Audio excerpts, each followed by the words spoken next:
Olá pessoal, bem-vindos à nossa primeira aula. Meu nome é Aline, sou administradora e vou estar trabalhando com vocês a disciplina de Administração e Gestão Empreendedora. Nessa nossa primeira aula a gente vai falar um pouquinho sobre a teoria geral da administração. Vamos então à definição da palavra administração. A palavra administração vem do latim ad, que significa tendência para alguma coisa, e minister, que significa subordinação, ou seja, tendência para subordinação.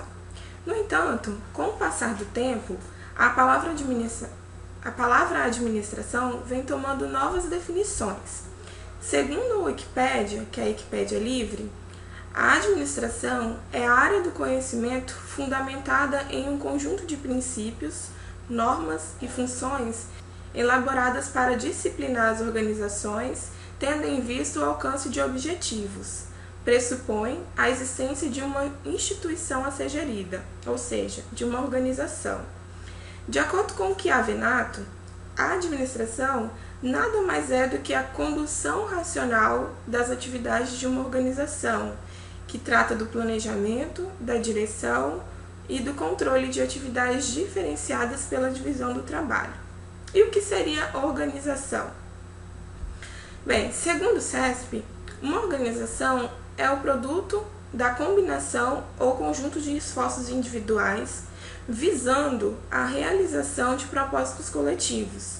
Por meio de uma organização, é possível perseguir ou alcançar objetivos que seriam inatingíveis para uma pessoa. Ou seja, uma organização é formada pela soma de pessoas, máquinas e equipamentos, recursos financeiros, tecnológicos, entre outras coisas. Por que é importante administrar? Então, a administração, ela permite que as organizações sejam capazes de utilizar corretamente os seus recursos e assim atingir seus objetivos. A administração é algo imprescindível para a existência, sobrevivência e sucesso das organizações. Sem a administração, as organizações jamais teriam condições de existir e de crescer. O Sebrae ele realizou recentemente uma pesquisa com o objetivo de entender por que a maioria das empresas fecham as portas. E ele analisou o seguinte, que 4 em cada 10 empresas, elas fecham as portas antes mesmo de completar 2 anos de existência. E por que isso acontece? Geralmente porque a pessoa que decide abrir o seu próprio negócio é alguém que é conhecedora justamente daquele ramo, mas ele não conhece a administração em si. Então ele monta um negócio, uma pessoa, por exemplo, ela entende de fazer pão, ela monta uma padaria.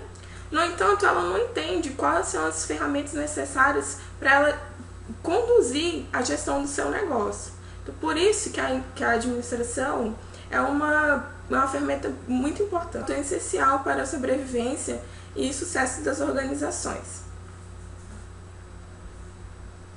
E quais seriam as habilidades de um administrador? O que o administrador ele precisa ter para conduzir bem as suas atividades? Existem pelo menos 3 habilidades que são necessárias para que o administrador consiga executar eficazmente o seu processo administrativo. São classificadas como habilidades conceituais, humanas e técnicas. As habilidades conceituais elas estão relacionadas mais à questão de pensar, raciocinar, planejar, a capacidade de identificar problemas, criar soluções. E ela, segundo o Chiavenato, ela está mais direcionada à alta direção, ao nível institucional da organização. As habilidades humanas, elas estão mais relacionadas à capacidade das pessoas, do líder, motivar as pessoas, manter uma relação interpessoal, cuidar do clima organizacional da empresa. As habilidades técnicas, elas estão mais relacionadas à habilidade de realização da tarefa, ou seja, a capacidade de fazer a atividade em si. E ela está relacionada mais ao nível operacional, que é o nível de supervisão. E como que surgiu a administração? Bem, apesar da administração ser uma ciência relativamente nova, seus estudos serem relativamente recentes, há indícios de que mesmo no início da civilização humana, os primeiros habitantes da Terra, eles já tinham algumas práticas administrativas. Eles já usavam a administração não de forma racional, mas de forma intuitiva. Quando, por exemplo, eles já determinavam quem era o líder do bando, né, que remete à questão hierárquica. Quando eles selecionavam as pessoas por grupos, cada grupo era responsável por uma tarefa. Por exemplo, alguns eram responsáveis pela pesca, outros pela caça, as mulheres cuidavam das crianças, e também pela forma que eles se organizavam para criar ferramentas para facilitar o trabalho no dia a dia. E com o passar do tempo, a gente vê que outras civilizações também já utilizavam de conceitos administrativos. Por exemplo, na época da construção das pirâmides no Egito. Quantas pessoas eram necessárias para construir uma pirâmide? Era um exército com milhares e milhares de pessoas. Como que naquele tempo, né, eles conseguiam controlar toda aquela quantidade de pessoas e recursos de forma organizada para conseguir alcançar o seu objetivo, que era a criação dessas pirâmides. Então, dá para se perceber que a administração, apesar do conceito dela como ciência ser novo, ela é uma prática já realizada desde... Duas outras instituições também colaboraram muito para a evolução da administração, como as outras instituições também colaboraram muito para a evolução da administração, que também já utilizavam de técnicas administrativas, que seriam as organizações militares e a Igreja Católica. E como que elas utilizavam dessas técnicas?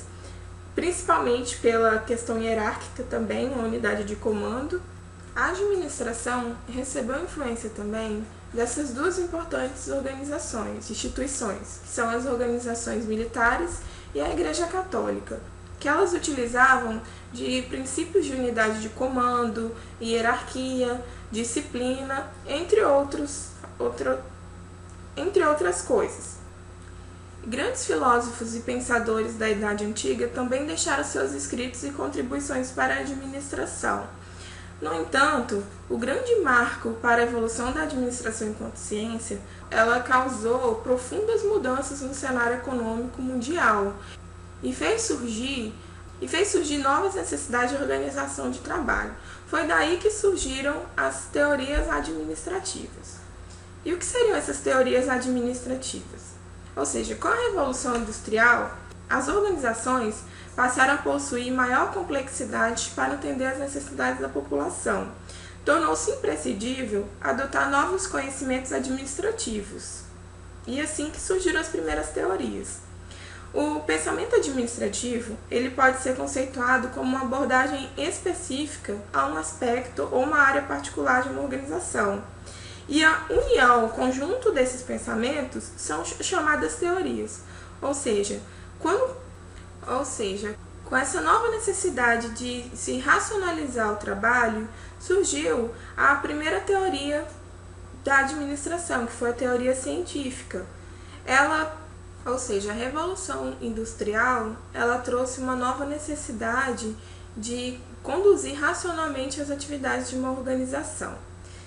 Cada teoria, ela se preocupou em resolver os problemas emergentes daquela época. E cada uma privilegiou ou buscou privilegiar uma dessas 5 variáveis que existem dentro da organização. Segundo Chiavenato, essas 5 variáveis seriam pessoas, tecnologia, ambiente, estrutura e tarefas. Sendo que a variável pessoas seria a variável mais importante, porque a organização ela pode existir sem tarefas, sem tecnologia, sem estrutura, mas jamais sem pessoas. Se é uma organização racional de pessoas a fim de alcançar um objetivo, então pressupõe-se que pessoas é a parte mais importante da organização. Contudo, as primeiras teorias elas se preocuparam mais em estudar as tarefas e a estrutura da organização, como a gente vai ver logo a seguir. E quais foram as teorias da administração? Bem, foram várias as teorias, como a gente pode ver nesse quadro aqui. Começou lá no início do século XX, com a Revolução Industrial, e essas teorias vêm se evoluindo até os dias de hoje, até os dias contemporâneos. Então, a primeira teoria a ser desenvolvida foi a abordagem científica, com destaque para a teoria da administração científica, elaborada por Frederick Taylor. Frederick Taylor era um engenheiro e ele era muito preocupado com essa nova necessidade das empresas se organizarem, né? Já que Frederick Taylor ele percebeu a necessidade que as organizações tinham de mudar os sistemas de produção, sistemas de condução, que até então era produção artesanal. Cada pessoa ela tinha o seu próprio modo de realizar as tarefas, tudo baseado na experiência do indivíduo. Cada um, então, tinha a sua própria forma de realizar as tarefas. Então, a administração científica proposta por Taylor, ela vem com a intenção de transformar o que era conhecimento empírico em ciência. Ou seja, as coisas elas precisavam ter uma organização racional. Um dos principais pontos da administração científica foi a ideia de homem econômico. Ou seja, para Taylor, as pessoas eram motivadas somente por influências salariais. Como naquele tempo a forma de pagamento de salários era baseada em produção, ele entendia que quanto mais a pessoa produzisse, mais ela deveria receber. Com isso, a empresa sairia ganhando e também o funcionário. E como forma de pensar em uma organização racional de trabalho, ele se preocupou nas tarefas realizadas pelos operários. E ele passou os seus estudos, eles se concentraram na análise dos tempos e movimentos. E com essa análise de tempos e movimentos, Taylor identificou pontos que seriam muito importantes, né, para a condução racional do trabalho, a fim de se alcançar a máxima eficiência do processo. Com estudos dos tempos e movimentos, ele também identificou que era necessário uma seleção científica do trabalhador, ou seja, para a realização daquela tarefa, era necessário aquele operário que tinha mais aptidão. Então, eles treinavam os funcionários e aquele que se destacasse mais naquela tarefa específica era selecionado para aquela função. Determinação do best way, o que seria isso? Como até então o processo era empírico, cada um fazia do jeito que sabia fazer, ele determinou que era necessário a forma correta de realizar o processo, a melhor maneira de se fazer, baseado nesses estudos. Ele também identificou que tinha alguns fatores que atrapalhavam a produção desses operários, que foi estudos da lei da fadiga. Ele observava os movimentos dos operários e ele calculava quais eram os movimentos que eram desnecessários para aquela produção, para a produção daquela tarefa específica. E eliminando esses movimentos, ele acreditava que a produção seria mais eficiente. Ele também criou a ideia de padrão de produção, ou seja, se vai se produzir cadeira, que todas as cadeiras tenham o mesmo padrão de produção, para que não exista... Ou seja, ele criou métodos para reduzir a variação nas produções. Criou o plano de incentivo salarial, ou seja, com a visão de homem econômico, que quanto mais produzisse, mais a pessoa ganharia. Ou seja, criou o plano de incentivo salarial, baseado na ideia de homem econômico, que quanto mais o operário produzir, mais ele vai receber. Quanto mais o operário produzir, maior será o seu salário. Criou a ideia também de supervisão funcional, que seria um supervisor para cada área, ou seja, cada operário responderia a vários supervisores, sendo que cada um era responsável por uma área específica da produção. Sobre as condições ambientais, Taylor percebeu que coisas dentro do próprio ambiente de trabalho poderiam influenciar na produção dos trabalhadores, como, por exemplo, temperatura, iluminação. Então, tudo que fosse prejudicial para a condução das atividades seria eliminado ou melhorado. Com isso, a realização de toda essa organização de análise de tempo, padrão, plano de incentivo, ele acreditava que a empresa ela alcançaria a sua máxima eficiência, né? Se tudo passasse por esse processo racional de organização, todo mundo sairia ganhando, tanto os funcionários quanto a organização. A abordagem clássica ela vem em paralelo à administração científica, não para contestar a teoria desenvolvida por Taylor, mas uma forma de complementação aos seus estudos. A abordagem clássica ela teve ênfase na estrutura das organizações, enquanto a teoria científica ela tinha destaque para as tarefas, o destaque para a teoria clássica foi na estrutura. Frederick Taylor, essa teoria ela é responsável pelo processo de... Ele observou a necessidade de classificar não somente os setores, mas como também as funções de cada um dentro da organização. Ele identificou que cada organização ela precisava conduzir uma área específica. Ele entendia que não era necessário somente criar os departamentos, como também classificar as funções dentro das organizações.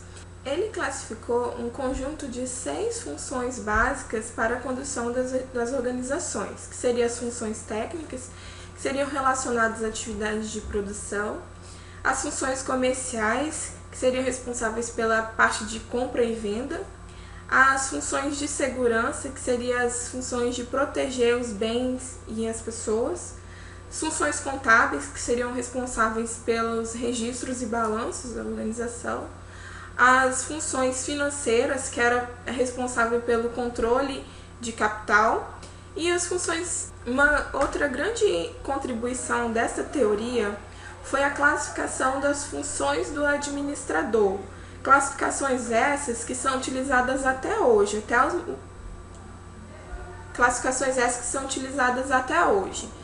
A função do administrador, segundo a teoria clássica por Fayol, era prever, organizar, comandar, coordenar e controlar. Prever consistia na capacidade de se planejar, né? Enxergar o futuro e desenhar o cenário desejável. A função de organizar seria a capacidade de reunir todos os recursos necessários para se alcançar aquele objetivo. A capacidade de comandar, ou seja, ele precisa delegar funções, precisa estabelecer quem é que vai realizar cada atividade. A capacidade de coordenar, que seria verificar se cada uma das atividades, quais delas teriam mais urgências, quais que precisavam ser. A função de coordenar, que seria a capacidade de determinar qual atividade deve ser realizada primeiro, ordem de prioridades. E a função de controlar, que seria a zelar, e a função de controlar,